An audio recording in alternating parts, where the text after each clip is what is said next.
What is more deadly than people think? I used to be a bouncer at a punk bar/venue. First off, Nazi punks are a pain in the ass, and they're never alone. I did a lot of things I'm not proud of, but I somehow made it out without any serious injuries. Another guy on the team ended up with a detached retina in his eye and lost vision in that eye for life.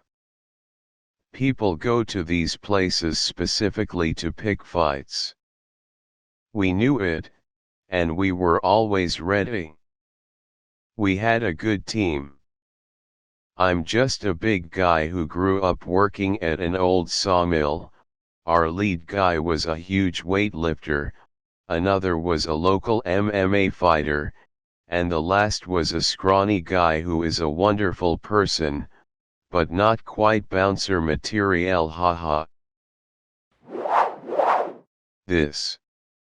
My cousin was at a pub and some lad was being mega aggressive toward his girlfriend, so he invited the guy outside for a fight. Hit the guy once with his right fist and the lad's head hit the ground when he went down. Died of a brain injury from when his head connected with the tarmac. He was sentenced to 16 years, did around 9 years in jail and many more on license. In fact, saying anything to anyone on the street can be dangerous. I once had a pimp escort me and a buddy down 2 or 3 blocks because I made a joke about not knowing what a good time was in response to a corner gal propositioning us with one. Don't say shit to prostitutes or the men with them working the street unless you're interested in paying them for sex. I was in an outdoor restaurant facing the street, looking right at a car that had stopped to parallel park, and along came this dude in a pickup either texting or admiring the hell out of his crotch, rear-ended the parker without even slowing down. I told the police what I saw and that I would love to testify on the victim's behalf, got the officer's card so I could follow up. A week later I called to check, and the charges had been dismissed because the officer had written the wrong date or something on the citation. Very disappointing. There is one in the city where I used to live. The top did look calm, peaceful and inviting, but that only hid the swirling currents under the calm. It was fenced off and there were signs everywhere not to swim in it, yet, there would be 1 to 2 deaths each summer from people who thought they were a little bit smarter than the signs warning of death.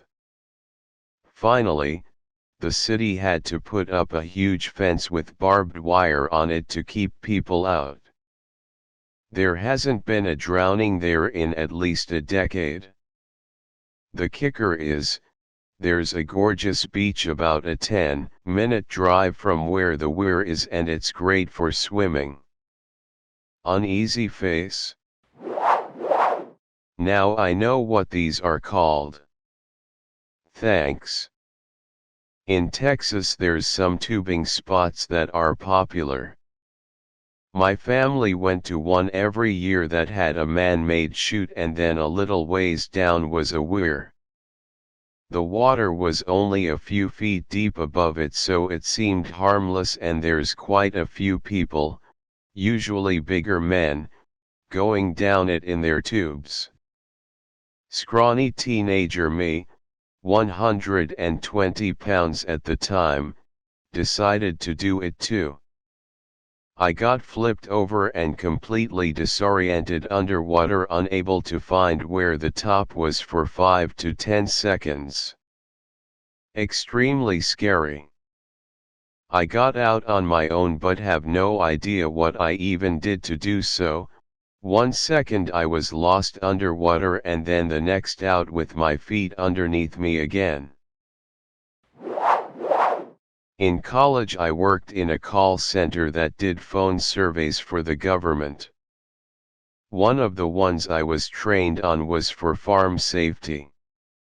We would call a bunch of farmers who had signed up for this thing, interview them about their knowledge of safety, and then they'd attend a seminar about it and we'd interview them again after they had gone to it.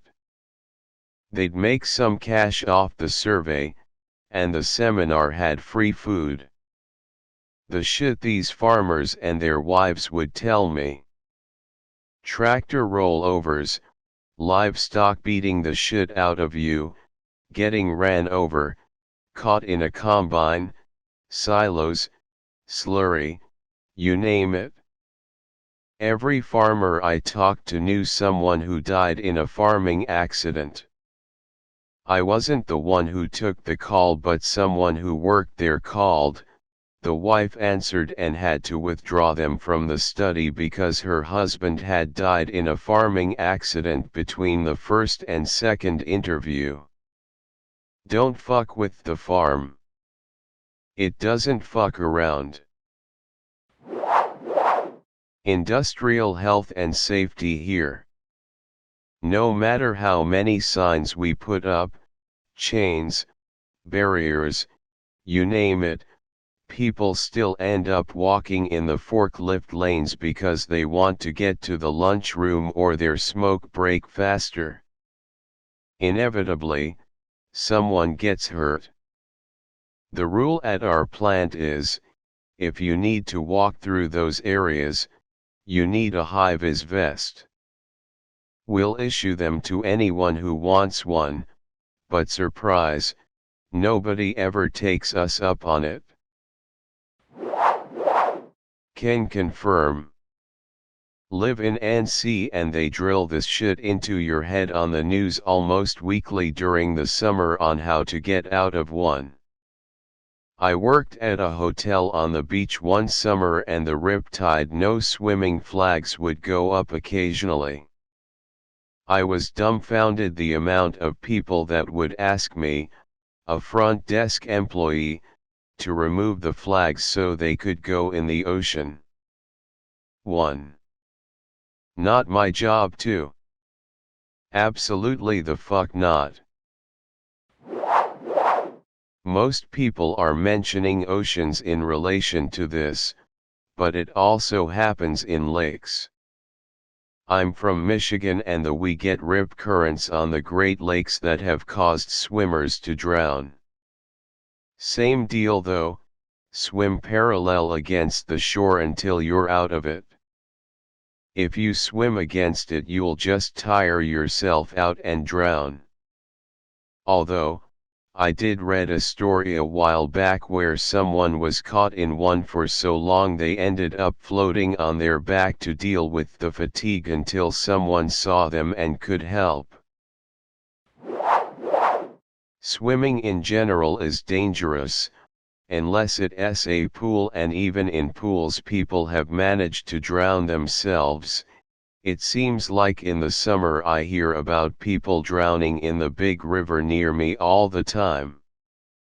Mostly young people and often immigrants who think they can just go for a quick refreshing swim and either didn't see the warnings or don't take them seriously.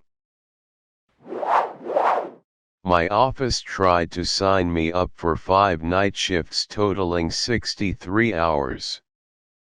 I called them Friday because they say we can't change anything if we don't call by then.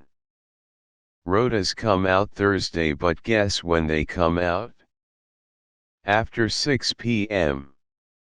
So there is no Thursday window, even if they say we have Thursday Friday to tell them if we can do all the hours the next week or not. Anyway, they sent my rota back after hours today and still had me on the 63 hours along with night shift Friday, Saturday. No, I am not doing over 80 HRS in a week, That is fucking ridiculous. I think they're trying to mess with me over an issue the office put on me. He said, she said. So because it was something serious, they said it's a final warning until next year. And now suddenly it's like they think they can walk all over me. I used to not mind working 60 HRS a week, but it's spread out, and on my holiday last week, the first I've taken since last year, they kept calling asking if I could come in for work etc. I was like, nah, y'all are just messing now, come on. A couple of years ago I was homeless and sleeping in a local park. In the wee hours of the morning, as I tossed and turned trying to get into a comfortable position since I was sleeping on the ground, I saw a doe and her fawn. I startled the mom and it actually fucking hissed at me. I didn't even know they could hiss. I felt a wave of terror wash over me and I immediately pretended like I was asleep, stiff as a board trying not to move a muscle. I heard her hiss again. I thought I was gonna get bludgeoned by the doe. It ran off shortly after. That really scared me. Tylenol. The dose required to cause liver damage is mighty close to the regular dose. What is truly scary is how many people overdose, or attempt to, with it in a suicidal state, or in a plea for help asterisk, and it doesn't kill them that day or night. You might feel shitty, but it passes. The issue is the chemicals created as it breaks down in your liver then wrecks your liver and shuts down your organs. Boom. You die.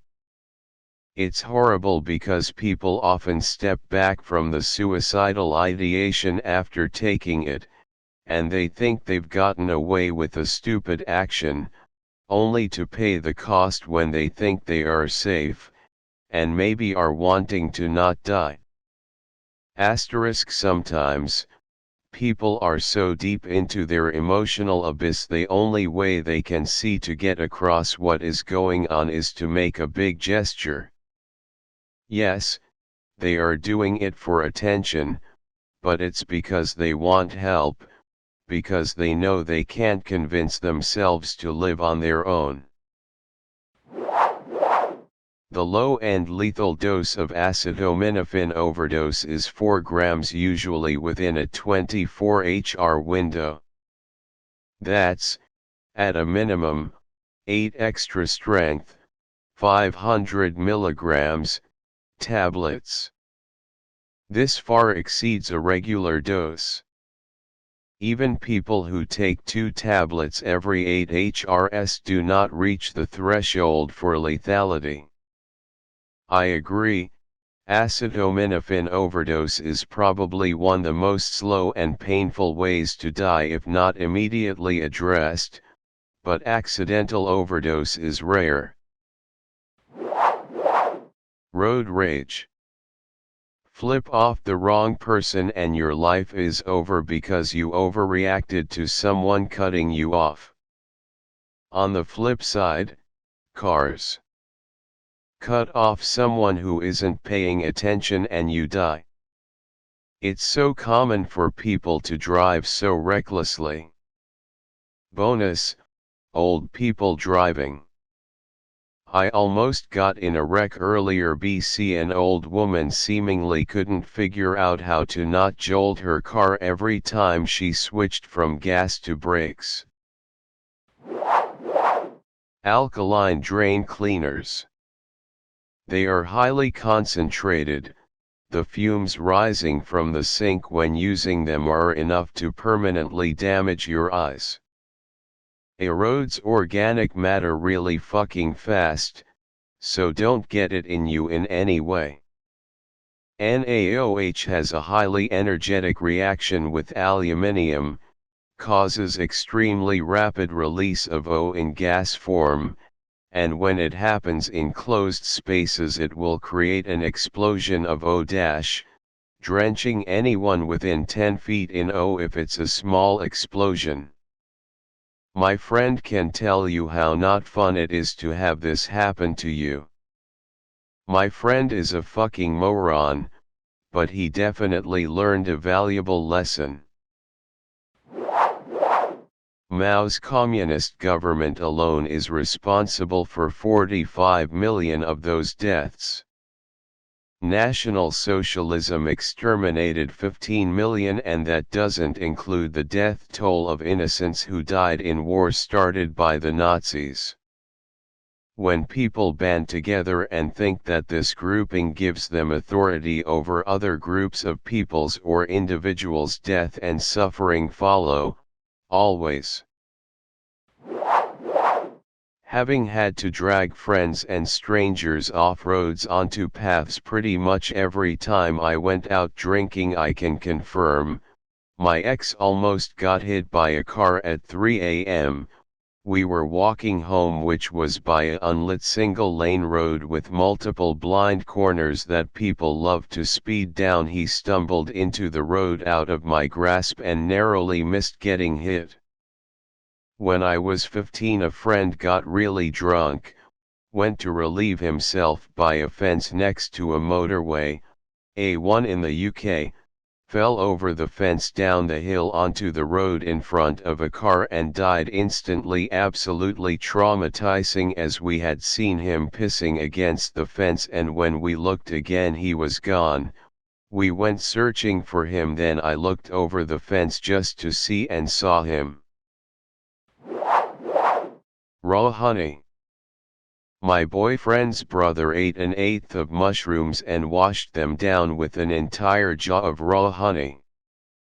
After an hour, he thought he was dying, nearly blacking out, nauseous and dizzy.